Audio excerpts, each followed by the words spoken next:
xaalis bàyyeekoo foofu ca Europe US Canada wala Switzerland te duñ ci fay dara waaw li ko waral mooy mbootaay yónneekaay xaalis bi gën a màgga ci Gambia ñoo leen ko indil gaaw na wóor na noppale na te amul benn jafe-jafe bi ci nekk kon nag yéen mbokk yi ak am di jàmm yi jaratut ngeen di xalaat ci boo leen di yónnee xaalis fii ci biir réewi Gambia bàyyeekoo foofu ca Europe US Canada wala Switzerland ci tabaski bi ñuy digmal saytu leen ñu ci Google Play Store wala Apple Store ngeen mën a am suñ app bi di Supersonic Money Transfer app ndax ngeen mën a xéewalu ci xéewal bi ñu leen indil doolalal li nga moom Supersonic suma tabaski ren neex na.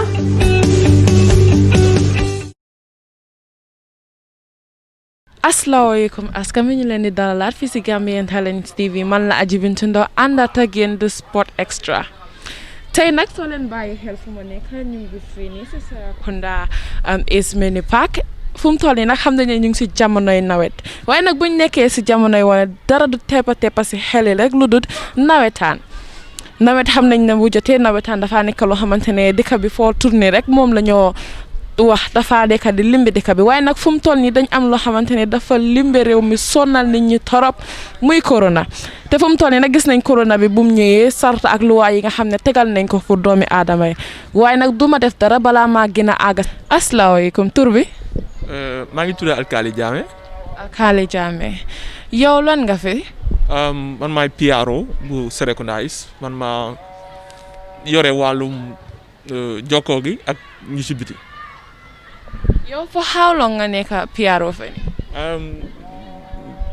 fi taam lañ dee liggéeyee suñ taam bi nag ñi si suñ ñetteeli at bi suñ ko jeexalee dañoo am ñeneenti at bi so ñu ngi si third year bi.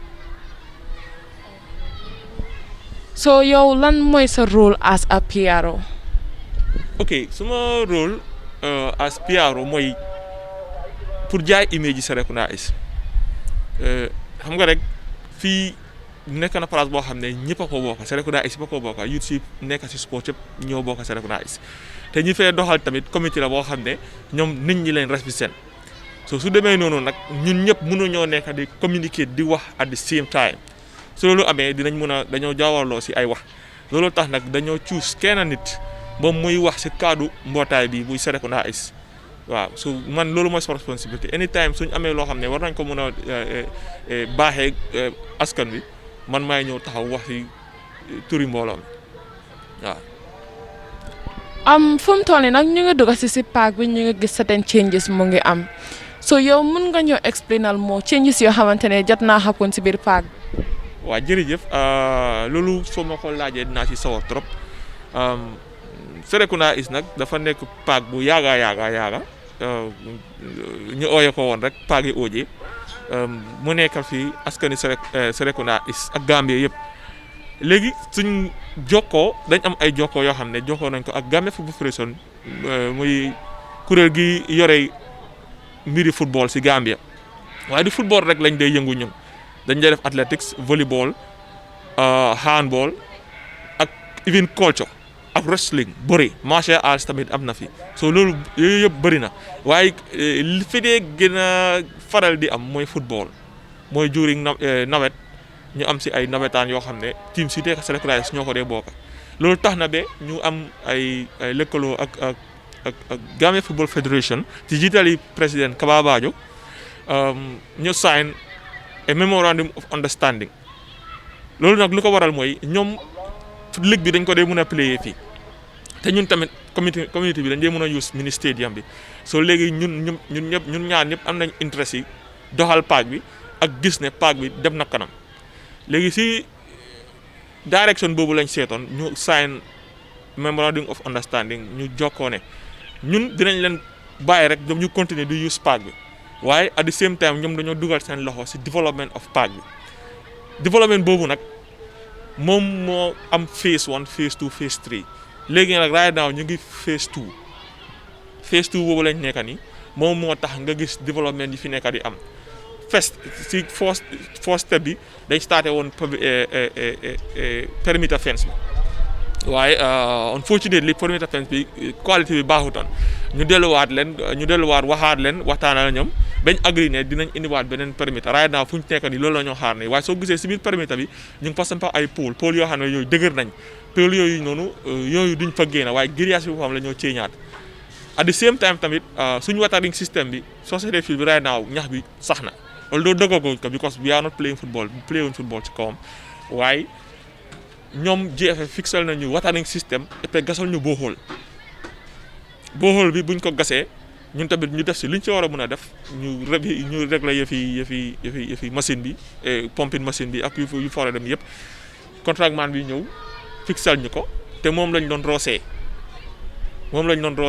fil bi xam nga fu mu nekk nii soo ko gisee mu ngi war a mën a nekk in good condition suñ dogee ñax yi rek dafa smooth dafa level dafa rafet waaw amul ci loolu tamit dem nañ ak GFF ba beneen level mooy ñoom dañ ñu digoon ne dañu isi lights comme ni ñoo isolé yeneen parcs yi lights ñoom ñu ngi jokkoo ak contracteur bi pour mu isil ñu ajo luñ si war a ajos bu soobee yàlla loolu dina tax ba dinañ mën a def fii sports si guddi moom moo mën a xam football wala bëre guddi wala sax rugby whatever loo xam ne mën nañ ko mën a play si pitch bi I think fii bi dina nekk in a good condition ci su lights si pare pour ñu mën a def loolu noonu fii tamit.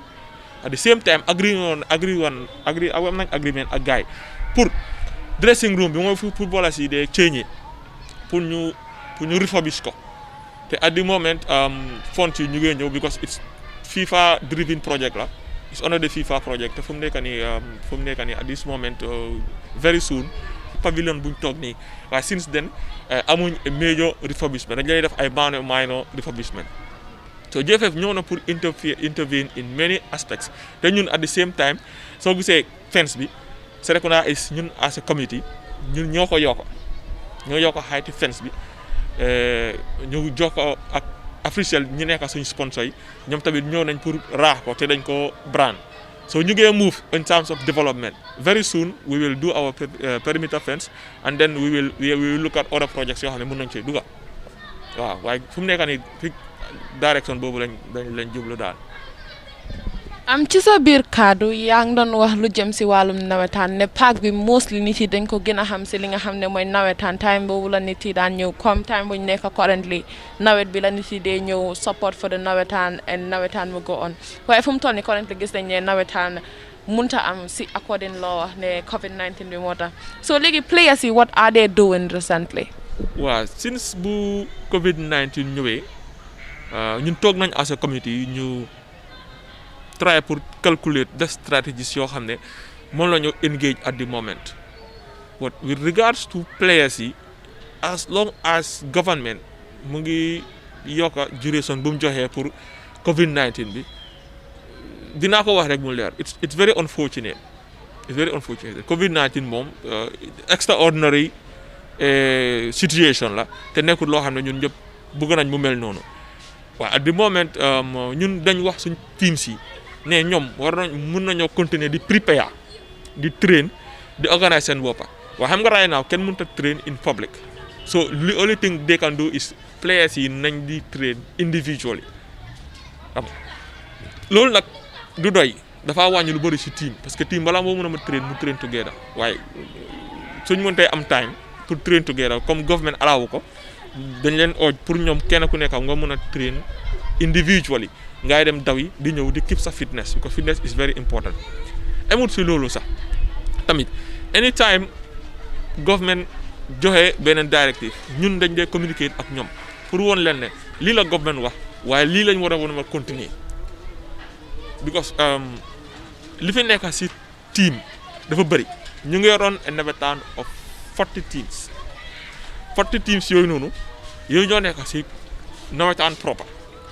soo ñëwee si beneen side bi mooy qualifier round we can register over 60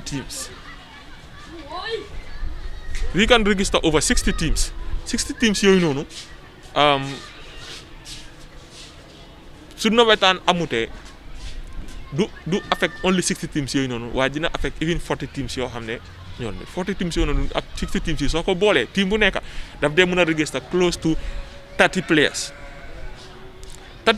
soo ko waree times ak 60 plus the other 40 teams Which is you're going to more than 1,000 something players.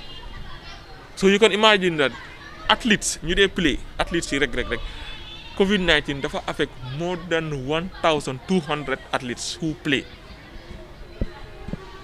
Loolu ak ñu dee seetaan ci football lovers yi ñoo xam ne football dafa nekk seen xol ñooñu tamit affect na leen parce que it's something like mu ngi leen a restrict something that you used to do year in year out nga ñëw an extraordinary year like 2020 football mënut a am emut si loolu ñun as a committee dafa tax suñ movement suñ development mu de parce que qualifier daf dee isi xaalis we are going to lose a lot of revenue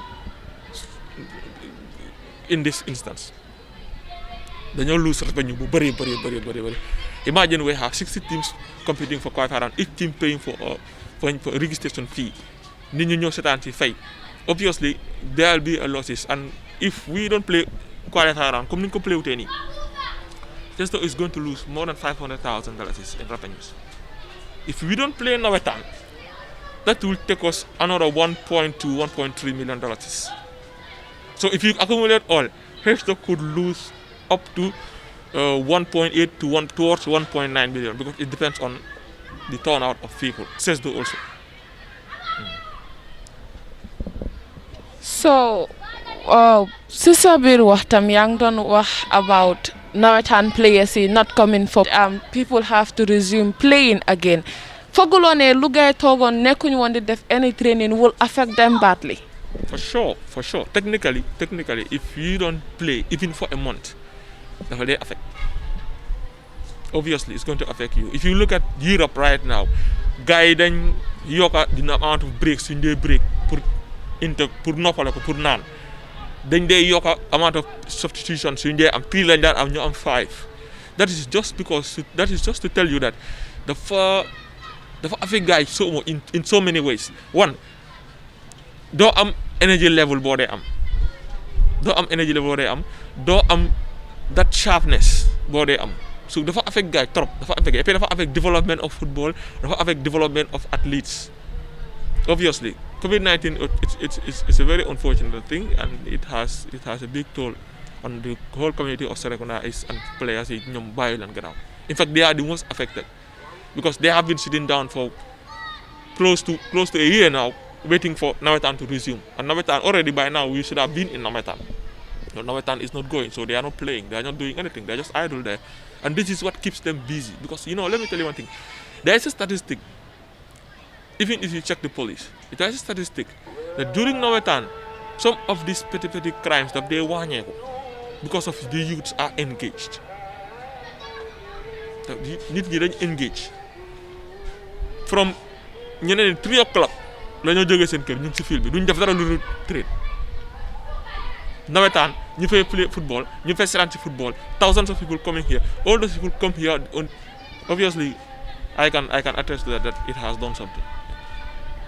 So your Fogolone, with all this and the great losses that it has, not only on you people or the footballers, but the country at large, because it was helping on certain areas.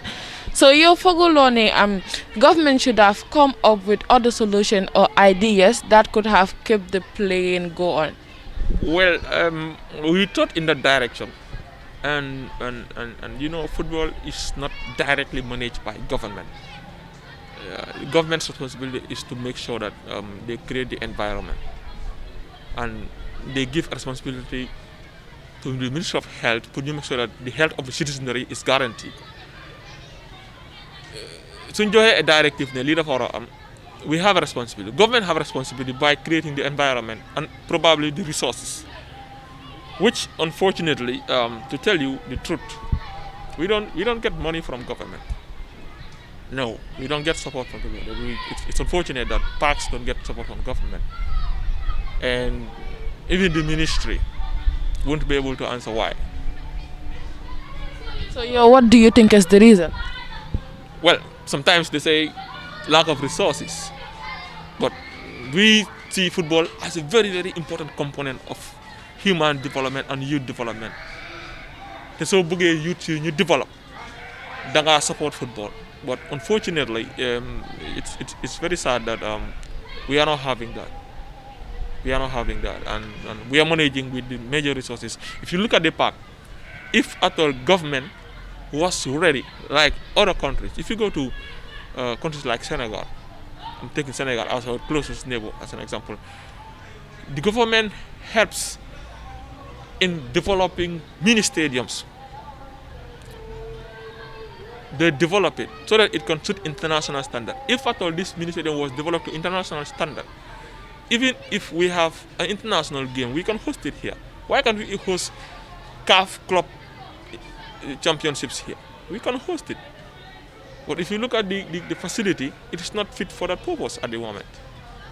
And there are many other things. When you talk to them, unfortunately, on some occasions, they say, they am high because but the money is not enough. Can you imagine somebody who is living on a $2 million budget? Calculating that $2 million is money that is coming in and then spent again. What is left is not enough for us to be able to do all that we want to do here in Serekunda. So it's a very interesting and a very sad predicament that we are here in as sport administrators in the Gambia here. Yeah, I think the government need to look at it in that side. Okay, so is the Ministry of Youth and Sport supporting? Well, they are supporting. They are supportive technically. They give advice. They give directives, and they have a policy. We are also supposed to design our programs towards those policy guidelines to make sure that the agenda of the ministry is achieved.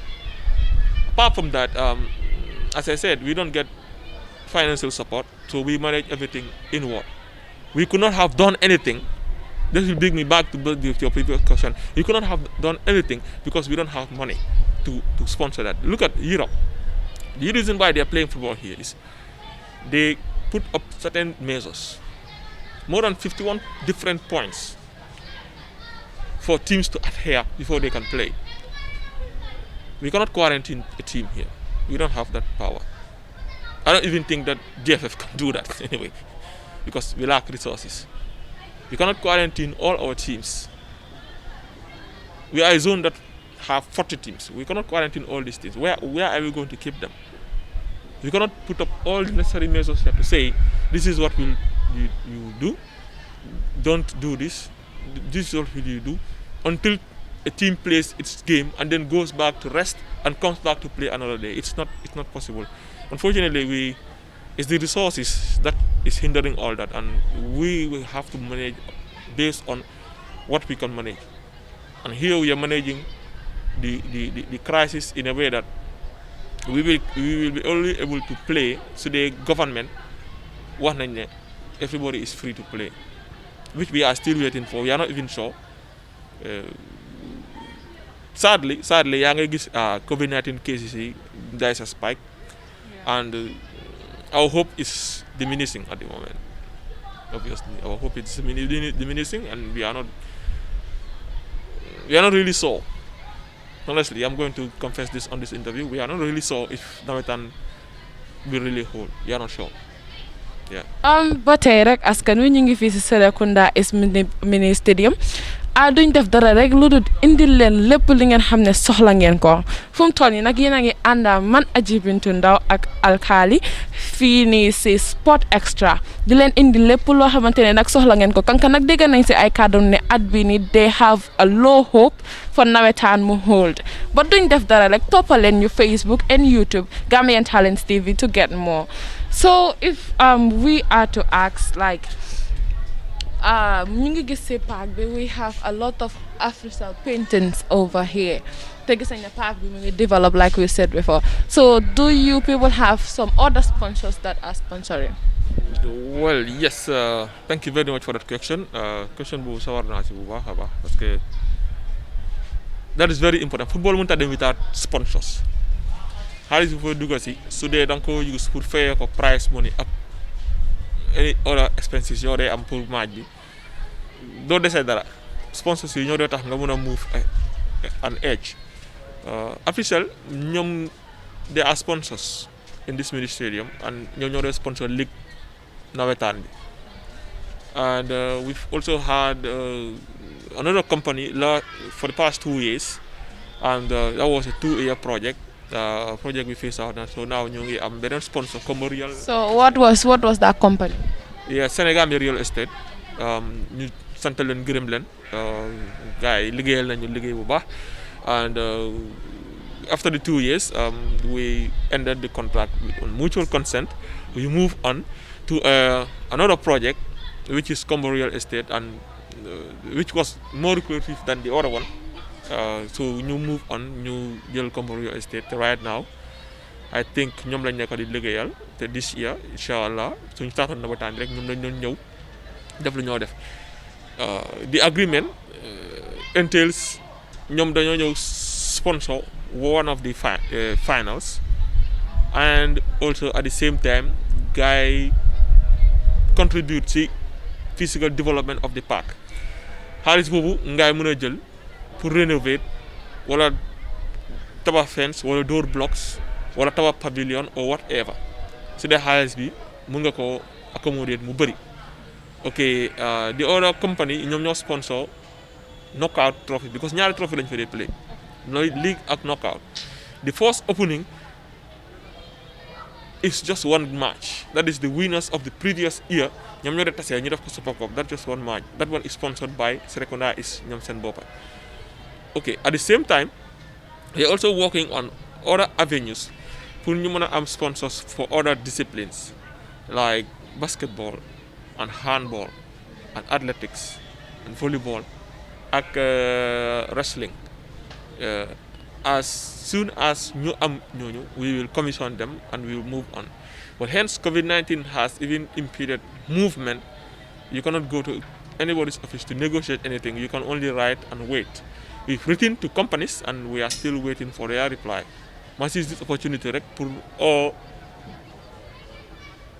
companies yoo xam ne ñoom sponsor guñ ñu ñëw forward ñu sponsor youth and sports development, because it's very important in any country.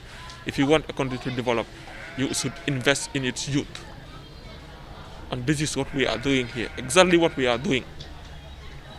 We also have ideas to tap into the migration issue, which is a hot burning issue, illegal migration of our youths, and we are looking for funds. If we have it, we will kickstart such a project which will include sensitizations, which will include engagements. Already we are engaging our teams, but we will want to take it to the community level as a committee, sports committee, to make sure that we also play our part in the development of youth and sports in this country. So yow léegi suñ la waroon a laaj, hence still on the development of the park, ñu ngi wax ne park bi mu ngi develop just recently. What are the developments yoo xamante ne yéen a ngi ko yokk ci park bi te nekku fi woon? waaw park bi ñun as a committee buñ fi ñëwee xam nga gis nga fii li nga gis ni maintain ko is difficult, because this field it's quite old, and if you look at the condition of the field right now, a lot of work has been put in place. We succeeded in ñun as a committee depuis buñ fi ñëwee fekkee nañ fence bi main fence bi dafa gënoon a gàtta nii raaxuñ ko, après it was not fortified, so ñu gis ko as a challenge pour di wane ne ñun balaa ñoo génn fii dinañ yokk height bi. Gis nga fence bu gàtta bi dafa taxoon ñu lose a lot of revenue, because nit ñi dañoo ñaay dugg si duñ fay, te loolu dafa daan andi lot of loss of revenue. Secondly, we had dañ daan fay ay nit yu def martial art wala ay police ñuy taxaw si kaw fence bi. So you can imagine park bi nu mu rëyee nii nga war a jël ay 14-15 people fay leen $150 or $125 pour ñu taxaw si fence bi ba match. Loolu dafa lekk si budget bi lekk ba am solo sax, te loolu soo ko calculé at the end of the year xaalis bu bëri la. It will take more than 80,000 or 90,000 of our annual budget. Yeah, understand? That is just for the league. For the knockout, it will take another 80 or 90,000. So accumulated ñaari, you'll go close to $200,000 spending only on because of fence bi height bi dafa gàtta. Loolu development bu rëy a la, because park bi ñun fekk nañ ko fii. It has been on here for more than 30 years now, and we succeeded in increasing the height of other even bu fa nekkoon dressing rooms yi we've maintained them soo seetee players yi tamit fu ñu dee toog mooy bench bi ñun ñoo ko fi def this perimeter bu fa nekkoon all one bi la ñun ñoo ko change yaa understand we've done many other things that you can as well agree with me those are developments all the gates you see fixed in the mini stadium fii ñun ñoo ko fix foofu noonu the old ones were not good we had to change all the gates we had to refurbish the ticket sellers these things the ticket sellers selling points we had to add and increase a pathway pour nit ñi di si doxee loolu yëpp nekk la loo xam ne ñun ñoo ko andi fii nii ñun ñoo andi yeneen partition yi nga gis nii fii nii at the same time te rajo si dool yi périmètre bi ñun buñ ñëwee ñun dañ jënd suñ développement ñëw na fi suñ foresight ak suñ gis-gis tax na ñun ñu improve sponsorship buñ dee am the biggest package we had was 160,000 annually now we are proud to say that we are getting $260,000 from only one company. The other company is also supposed to expected to bring a similar amount. So you can imagine somebody who was getting 160,000 as sponsorship to getting close to 500,000 as sponsorship. That is a massive increase. Massive. Just in 3 years, we are managed to be in this position. So which means to say today, this year, now have done with all the sponsorship, only sponsorship we can get that amount, close to 500,000, very close to it. And other avenues like ticketing and others, we've also improved on that a lot. So more people will have to come to the gate for new fine because lolu yokkute la ñu ñoo yokk teams yi tax nañ players yu bari ñu daan am opportunity pour play ndegam Serekunda is dafa bari nit bari go xamne the amount of players suñ fi am open na 2,000 players. So suñ waré mëna organize a nawetaan of 40 teams team bu nekk di register 30 players, that is 1,200 players. That is an increase of the number of teams which we fekon 32 teams la won ñun ñu yokk ko to 40, which is an improvement. Wow, lolu taxone na be although daf ñu joxone some issues with the fixture, but this year we were ready to regulate that and then we were going to move on successfully. Yes, I think those are some of them, and we are already at the moment we are planning to build a pavilion here, an extra pavilion that will also accommodate nit ñi suñ ñëwé ci football ñu tok fofu nonu. The body democracy benen side moy the other side fu pavilion amul fofu tamit we are planning to build shades nga xamné su taw bi di taw wala su naaj bi tangé nit ñi mën nañ fa taxaw wëru ci fenn bi mu am shade nit ñi mëna tok fofu ci football. All these are in the pipeline and they are supposed to happen this year. But unfortunately, with the coming of the COVID-19, it has the turn around plan because this is a very extraordinary situation. COVID-19 dina fi def lim fi def ni. So I think we've done something. Léegi nag suñu waree ñëw si wàllum football, we have seen recently how the country is going, but yet still we have known Serekunda is for being a place boo xamante ne is well known for football more than any other activities. Koo wax Serekunda is rek xelam si football la dee njëkk a dem te gis nañ ne football currently we see how Gambians are doing great things around the world. So mun nga ñëw wax any successful person that you know that passed through Serekunda East? Thank you very much. I think well, even if I forget ñu ñoo seetaan et puis kuy déglu di nga xam ne Serekunda is even soo waxutee soo limutee ay tur di nga xam ne zone bu yàgga produce la ñun when it comes to football we are one of the most successful. In fact, we've won more Super Nawetaan trophies than any other zone, and Nawetaan has been very active here. te Nawetaan bi yàgga na ko xam ne players yi bari ñoo fi jaar ñun fii depuis ñu fi njëkkoon a play ba léegi ñu bëri play nañ fi from ñoom Joe Tennis ba ñoom Jato Cissé Broda Cissé family bi Yankoba Cissé Mals, many other players Chako Ndiaye, many other mënuma lim ba jeexal soo ñëwee even ba di past generation ñun fii la ñoom Abdoulaye Ken Mansali play football fii la Koren goalkeeper of national team Alaaji Diop Toldo play football Steve Traoré fii la jaar many other players. We have produced tons of players. Waterman, many other players yoo xam ne jaar nañ fi play fi nawetaan depuis zéro ba nekk doon liñ doon. Souleymane Mar, you can name them. We have really produced players because we have really made our mark in Gambian football, and we still continue to do so. Yeah. Coming to the current things that just happened, li nga xam ne xew na si dëkk bi just bu yàggut nii. Do you know Biri Biri very well?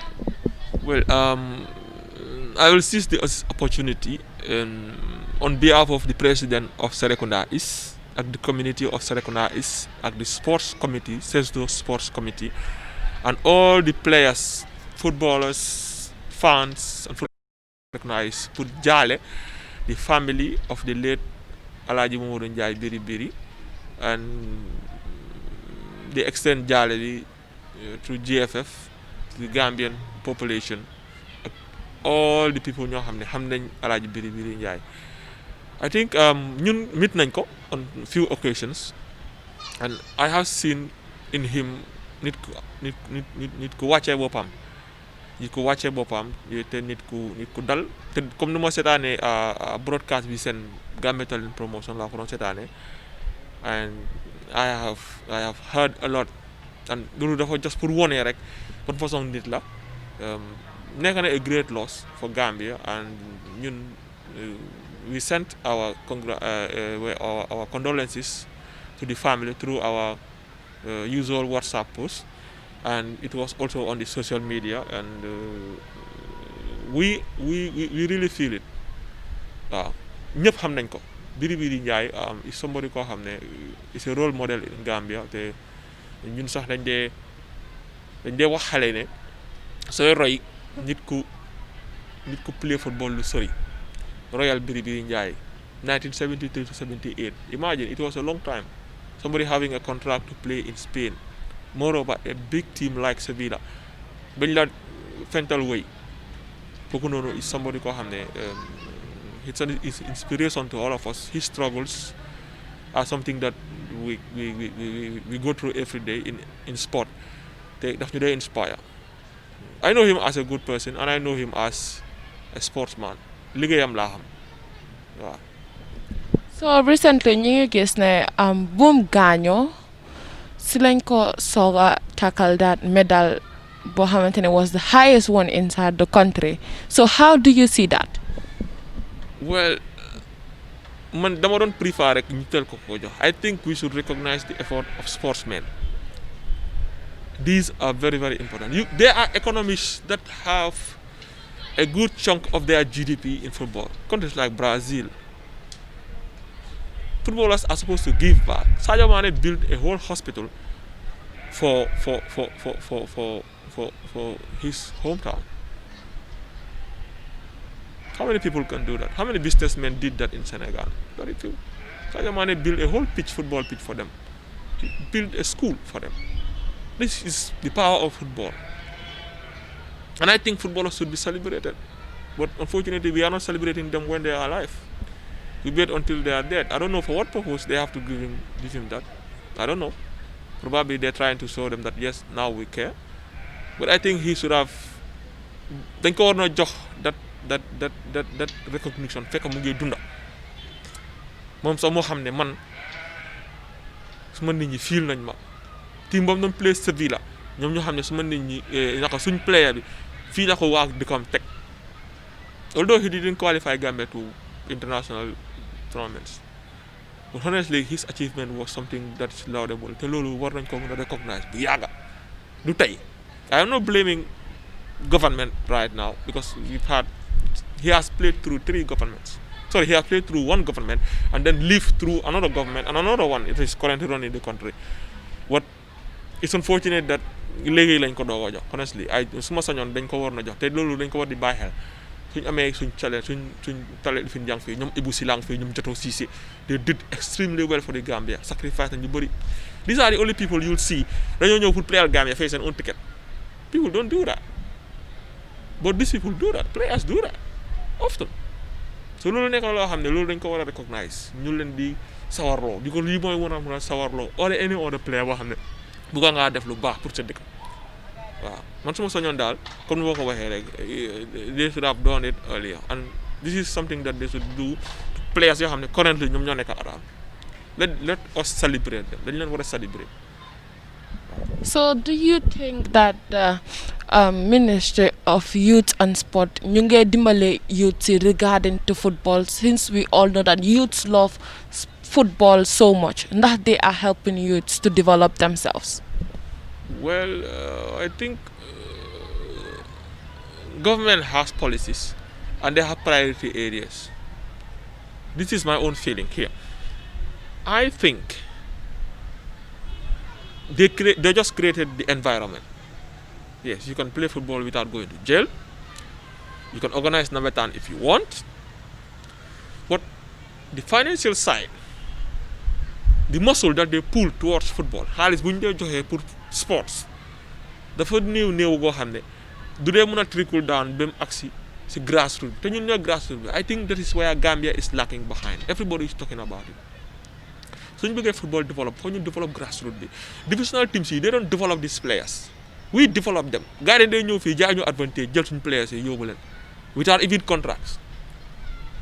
ñoom ñoo leen day jaay lekk si xaalis waaye the teams don't even benefit. And I think this is where government should look at that. Look, these people are on the ground. They are not even having anything from government, and then they are still doing it. We are producing for government. We make them proud. Those same politicians will come to the stadium and they applaud. Those players you see playing came from Nawetan. Then they move to the fourth division and second division. So you can see the job. But unfortunately, we are not getting enough of support from government. Loolu dama ko dee wax everywhere. Government bi moo war a seet side sport mu def si li mu say def dëgg la mu ngi say def waaye dafa néew. Loolu du dee mën a agsi si ñun daf dee am si ñoom seen administrative cost, Ministry of Sport fay seen traveling allowance yi fay seen few training you got to organize, not even for us. So if you are to say like what they are spending is still for themselves, lu ñoo spend pour ñoom la but nekkut pour youth. I will not be wrong. I've been in Serekunda for 3 years going towards my fourth year. This is supposed to be my fourth year. But I have not seen a dime. Bu ñu wax ne the government moo ko seen either through KMC or even suñ council bi. We are not receiving anything from our council. So it's unfortunate. I understand the council was paying our watchman here. They appointed a watchman, a night watchman, and then pay him. But now we don't have that. Now we have to struggle and pay a night watchman for the whole 12 months of the year.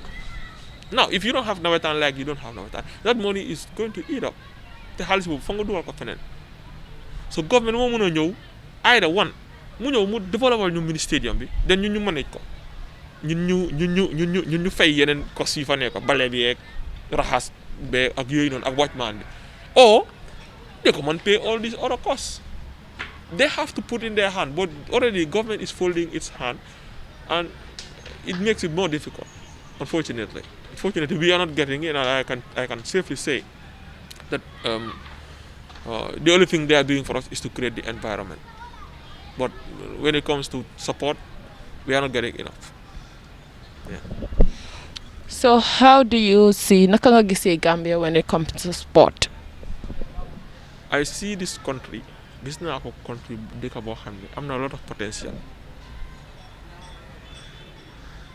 We have very very talented players. Boys yi dañ dee jékki-jékki rek dañoo play football nii without even a coach and they do it well. They just need to be polished, they just need to be helped and guided and taken care of. But we lose a lot of talent because of lack of direction, because lack of control, because lack of a correct structure pour tàggat leen. And this is why other countries are getting the better of us. We don't give anything. We don't even have coaches we pay to coach the kids at academy level. People who are doing it dañ dee sacrifice rek. ñoom ñoo dee sacrifice train xale yi lijjante lu ñu leen a jox xale yi suñu demee play nawetaan divisional teams yi dañoo ñëw rek ne leen te jël leen when they sell them loolu dafa dañu war a am it's a FIFA regulation pour ñooñu am waaye even FF is not doing anything about it tey jii if you produce a player mu dem play football play divisional for ñoo nawetaan dafa war a register through that channel parent club su ko defee su demee play even su ma play Liverpool suñ ko signé Liverpool xaalis boobu Liverpool su fayee you can imagine some of the millions they pay to buy players so su fayee xaalis boobu even su ko su dee Real di Banjul la indi Gambia Real di Banjul will also look at the nawetaan team indi Gambia fu mu jëlee players bi ñoo xam ne ñoo ko yore 2 years 3 years ñu ngi ko développe ñu ngi see def seen xaalis di ko toppatoo nga leen yéen tamit am leen lii but it's sad that unfortunately I'm going to say some of them you ask them they don't even want to give so how can this nawetaan clubs also survive it's difficult nawetaan bi ñi ñaa ñu génnee seen poste di ko fa def and most of all the teams are running at a loss it's sad so loolu nekk loo xam ne channel bi problème bi dafa complexe dafa rëy dafa bëri from stakeholders yi like divisional teams yi ak FA bi ak government everybody has to put their hands on deck su ko defee football bi ñu mun ko move if not it will be difficult with all the potential we have with all the talents we have look at our current national team it's comprised of very young and talented players look at the crop of players we had in 2005 those were players who just played here they played here ñoom Ken Mansali ak ñoom gars yi ñoom seeni and Sana Niass yi jógee Buyam play Bakaw those are players who played very young players but where are they now they didn't go where they want to reach they left here some went to Real Salt Lake some went to other clubs some went to the other part of the Eastern Europe we didn't see them in the Premier League or La Liga or the Serie A so this is where we are lacking because we develop players but we don't go with them so it's just to be like in short ñun dañ dee develop our players and then allow other countries to benefit them more than we do not actually benefiting what football level la soo développé nit ki nawetaan coach bi dafa nu mu mën a dévelop with his capacity nu mu mën a dévelop dafa am player bi level bu moo am yaa understand division coach bi dafa am level bu moo am waaye li dee am mooy fu ñu xale dee rawee mooy xale yi suñu nekkee xale gis nga xale a child from 6 years to 14 years learns quicker most of the basics foofu nga ko dee jàngee and this is why we don't catch them we don't train them and even if those who train them don't get anything so they are not motivated to do it anymore so we just wait for players to surface in the nawetaan ñu jël leen yóbbu leen I think that is not helping and I think this is where we are killing it we are killing the game by not being fair to each other by not being able to put in enough money for players to develop the way that suñ ko defoon we will move another level right now we had fine players look at the players yi some of them naka lay ñëwee they are raw from the street nawetaan league bi few years they are there raw talent how many of them nga la ci leen academy leen jaar bari wuñ jaaruñ academy if we can get such players without most of them going through academies what will we have done so the players yooyu jaar nañ academy yeah, this is the point and this is where we are not doing anything we are not putting enough there we just talk about it and we forget it and then we move on and this is why we are still stuck where we are beating Mauritania, Bissau and others when they went back go and see some community parks in Bissau beautiful cool standard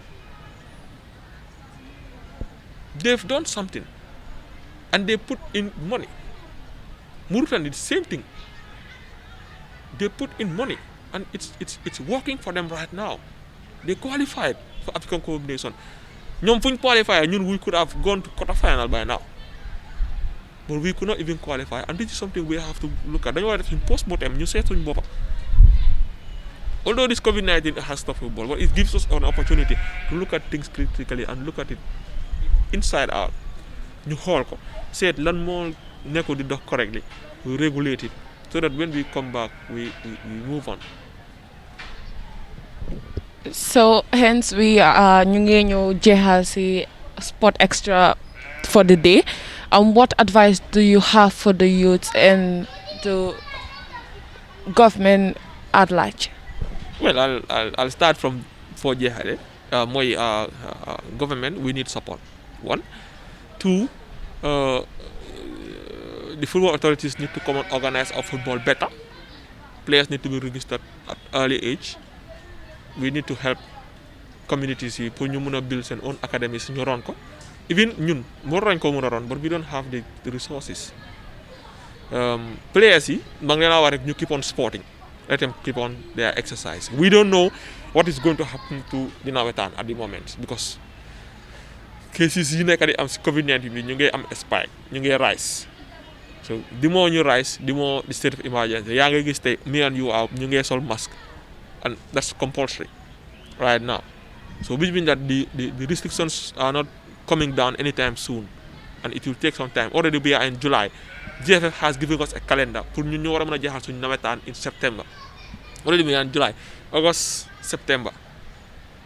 Which means to say ñun right now suñu waree pusaat this COVID-19 emergency regulations ba next month August ñu move ko ba mid-August honestly we cannot play. And even if this today is 24th, if this thing moves to next month, it will be left with a month or less. And that is not going to be enough for us to play a 40-team nawetaan, which takes minimum nawetaan will take 3 months. So you consider already time is gone, and we don't know what will happen. We ñu ngi wax community Serekunda bi rek we are working on it. ñu ngi try pour seet la ñoo mën a develop si park bi pour maintain park bi, but at the same time dinañ make sure ñu put in all the necessary things ñu war a mën a put in fii su ko defee nit ñi suñ ñëwee dina fekk everything is set. suñ mu dee am nawetaan dañoo continuer develop suñ park bi ñu yóbbu ko si level bu ñu ko bëgg a yóbbu waaw. Sponsor yi ak any other person boo xam ne you have something for Serekunda ñu ngi laa ooj nga ñëw forward nga dimbale sport is part of development. Soo bëggee youth si develop da nga leen a indil sport tamit nga develop seen sporting capabilities nga yokk seen chances yi in life. su ko defee people can be healthier, it makes people healthier and we have to invest in it. Na sponsor yi ñëw dimbale nit ñi. Fans yi tamit comme dem nañ ba interview di wax ma fans yi maa ngi use this opportunity to thank the fans for the patience they have te di leen assure rek ne immediately we have a good opportunity to play games, we will play a game so that they can be entertained again. But at the moment ñun ak suñu stakeholders yi ñu ngi déggoo ñu ngi communicate and we will see what is possible. Dinañ leen oo pour waxtaan ak ñoom dinaa ñëw jël a final decision. We will talk to them so that we take a final decision on football.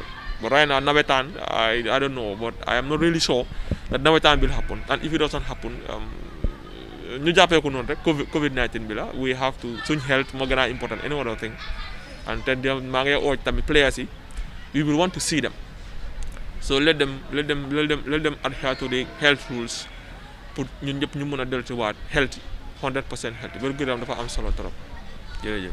askan wi ñoo ko gisandoor nii rek lam fi demee si sport extra gis dañ ko dara nëbbuwut lépp loo xamante ni xew na fi rek feeñ na ñu déggal ko suñ bopp gisal ko suñ bopp tamit duñ def dara rek di leen gërëm di leen sant si seen time ak óolute bi nga xam ne jox ngeen ñu ko jox ñu seen nopp ñu indil leen li nga xam ne mooy daw si biir dëkk bi di leen jaajëfal ba beneen fii la si sport extra toppaleen ñu Facebook ak YouTube si Gambian Talents TV fii rek ngeen mën a amee tànga bi jërëjëf.